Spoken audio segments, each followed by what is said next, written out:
Olá, pessoal. Então vamos lá, vamos continuar o que estávamos discutindo sobre a implantação do SUS. A gente discutiu os princípios ideológicos ou doutrinários, os princípios organizacionais. Uma coisa que eu falei em sala de aula para vocês, que eu queria retomar nessa discussão, é para que a gente não confunda aquilo que se chama de três esferas de governo, que a gente ouve sempre na imprensa. Então a gente tem a esfera municipal, que é responsável por determinados serviços e pelo custeio de determinadas compras dentro do sistema público de saúde, a esfera estadual, logicamente o estado onde o município está inserido, e a esfera federal.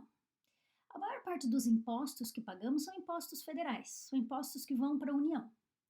No caso da saúde, esses impostos, depois de uma divisão de alíquotas, há um cálculo bastante complexo. Uma boa parte desse recurso vai para a saúde, sim, é algo superior a 30% da receita de toda a União, e é redistribuída novamente aos estados e aos municípios de acordo com os programas que estes entes federativos disponibilizam para os usuários, para os cidadãos. Então, as três esferas de governo, aquelas que você já sabe, até independente da questão de saúde, município, estado e União. O que eu não quero que vocês confundam é com os chamados níveis de complexidade, que também são três.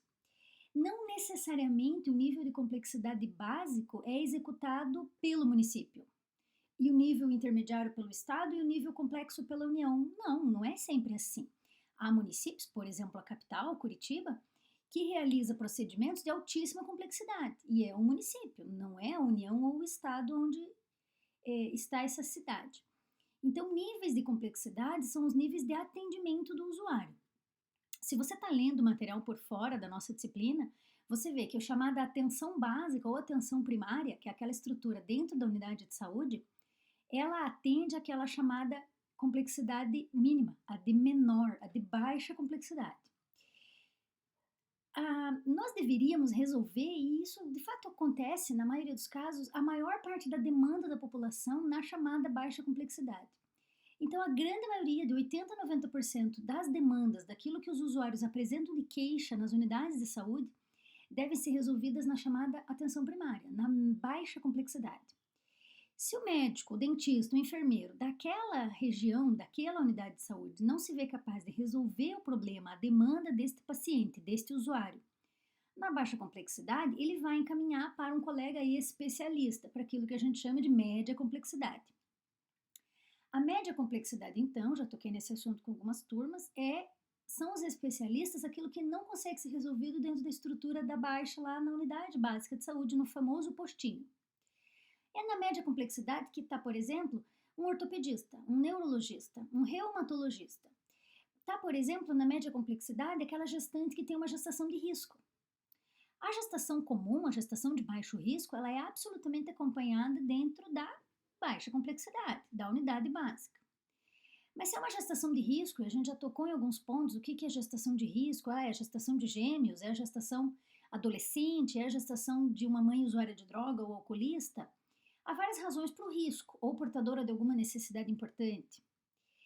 Essa gestante não é acompanhada na unidade básica de saúde somente. Ela continua sendo paciente da unidade, mas ela é atendida no chamado nível de média complexidade, por um especialista obstetra, por exemplo, de gestação de risco. É na média complexidade que está, por exemplo, todo atendimento especializado e as chamadas cirurgias eletivas, elas também estão na média. E os exames mais caros do que os exames que tem lá básicos, exame de sangue, raio-x, eletrocardiograma, esses são exames básicos, estão lá compreendidos dentro da baixa complexidade. Logicamente que a alta complexidade, aquele serviço hospitalar, ele demanda internamento, ele, por exemplo, é um procedimento de mais alto custo. E essa divisão em complexidade, ela também existe não só no SUS, mas nos planos de saúde no chamado sistema privado. Os planos de saúde, para quem tem plano sabe do que eu estou falando, ele também burocratiza um pouco o acesso à chamada média e alta complexidade. Às vezes exigindo do cliente, do usuário do plano, que ele primeiro consulte com o clínico básico antes de consultar o especialista. Então tem plano de saúde que não te deixa marcar uma consulta direto com um neurologista. Não. Você vai primeiro ser atendido por um clínico que vai avaliar se o que você precisa é neuro ou se o que você precisa é psiquiatra, por exemplo.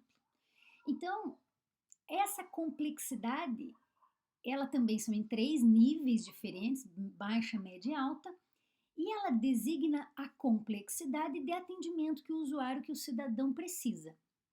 Para que isso aconteça dentro do sistema, há um sistema chamado de referência contra referência, para que o médico, o dentista ou o enfermeiro da unidade básica referencie esse paciente para o especialista.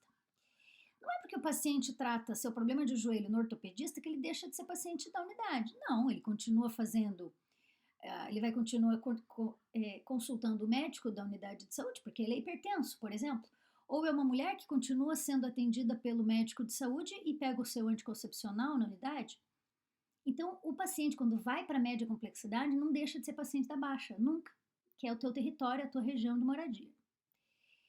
E para isso tem também um outro instrumento dentro do sistema chamado contra-referência, que é para que os profissionais da média complexidade, onde estão, por exemplo, fisioterapeutas. Fisioterapeutas fazem um tratamento além daquilo que é previsto na unidade básica. Eles são média complexidade. E assim, psicólogos clínicos. E assim, dentistas especialistas, por exemplo, um cirurgião bucomaxilo. E não um dentista do atendimento da modalidade básica, que são a maior parte dos dentistas das unidades da rede pública, por exemplo. Então, estes especialistas, eles também contra-referenciam os pacientes para a básica, para manter informado o médico, o dentista ou enfermeiro da básica, o que está sendo feito, como está sendo tratado aquele paciente lá na média complexidade. Então, eu queria lembrar essas questões para vocês. A gente discutiu no vídeo passado os conceitos de universalidade, equidade, integralidade, isso a gente não pode esquecer. Falamos também um pouco já de participação popular. Lembra que eu expliquei para vocês em sala, acho que cheguei a tocar no assunto nisso num vídeo, e vamos sempre falar disso, que a participação popular se dá pela forma dos conselhos de saúde, conselho municipal, conselho estadual, conselho federal, mas também pelas conferências de saúde, garantindo a participação e o controle social. A partir de agora e no próximo vídeo, a gente vai começar a discutir que ações estão inclusas dentro desse sistema. Então, é só consulta que tem dentro da unidade de saúde? O SUS só faz consulta, faz exame, faz cirurgia? Não, faz uma quantidade incrível de atividades que engloba as mais diversas atividades que talvez você não esteja pensando agora que conjunto de ações engloba tudo isso, mas que servem para proteger a saúde. Lembra lá das 3 palavrinhas mágicas que eu fiz vocês repetirem comigo, né? Proteção, promoção e recuperação. Servem para proteger a nossa saúde nos mais diversos âmbitos. Então, por exemplo, é o Sistema Único de Saúde que controla o chamado trabalho da vigilância sanitária. A vigilância sanitária é um braço do SUS.